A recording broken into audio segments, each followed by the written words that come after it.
বন্ধুরা, আজকের গল্পের আসরে তোমাদের জন্য থাকছে গোপাল ভাঁড়ের মোসায়েব নির্বাচন। পূর্বের জমিদারগণ মোসায়েব রাখতেন।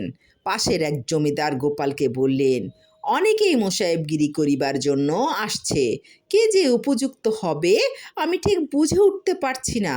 তুমি আমার জন্য একজন যোগ্য মোসায়েব নির্বাচন করে দিতে পারো গোপাল ভাই, কারণ তোমার বুদ্ধি অনেকের চেয়ে সরেস। তোমাকে ছাড়া কাকেও ভরসা পাচ্ছি না। গোপাল জমিদারকে বললে, ঠিক আছে, যারা মোসায়েবগিরি করতে আসবে তাদের আমার কাছে এক এক করে পাঠিয়ে দেবেন। আমি নিশ্চয়ই একজন উপযুক্ত মোসায়েব নির্বাচন করে দিতে পারবো, যা আপনার মনের মতন হবে। নির্দিষ্ট দিনে প্রথম জন আসতে গোপাল তাকে জিজ্ঞাসা করলে, ও হে, তুমি মোসায়েবগিরি করতে পারবে তো? প্রথম জন বলল, আগে পারবো না কেন? আমার মনে হয় তুমি পারবে না। ঠিকই পারবো মশাই, রেখে দেখুন না। গোপাল তাকে বিদায় করে দিল।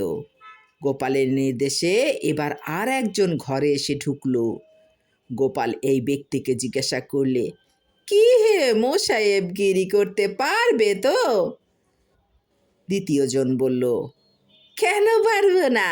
আমার বাপ দাদা সকলেই তো মোসাহেব ছিলেন, তাকে আপনারা শুনেন নাই? জুতো সেলাই থেকে চণ্ডী পাঠ পর্যন্ত সব কাজ করতে হবে তো। পারবো মানে নিশ্চয়ই পারবো। গোপাল বলল, আমার মনে হয় তুমি পারবে না। দ্বিতীয় জন বলল, আগে কাজটা দিয়েই দেখুন না, পারি কি না, না হয় বিদেয় দেবেন। গোপাল তখন দ্বিতীয় ব্যক্তিকে বিদায় করে দিয়ে তৃতীয় ব্যক্তিকে ঘরে ডাকলো। তৃতীয় ব্যক্তি ঘরে ঢুকলে গোপাল জিজ্ঞাসা করলে, তুমি জমিদারের মোসায়েব হতে পারবে তো? তৃতীয় ব্যক্তি বলল, আপনার কি মনে হয় আমি পারবো? গোপাল ভাঁড় বলল, তুমি পারবে। তৃতীয় ব্যক্তি বলল, তাহলে পারবো হুজুর। গোপাল ভাঁড় বলল, মোসাহেব হলেও সব কাজ ঠিক মতো করতে পারবে না।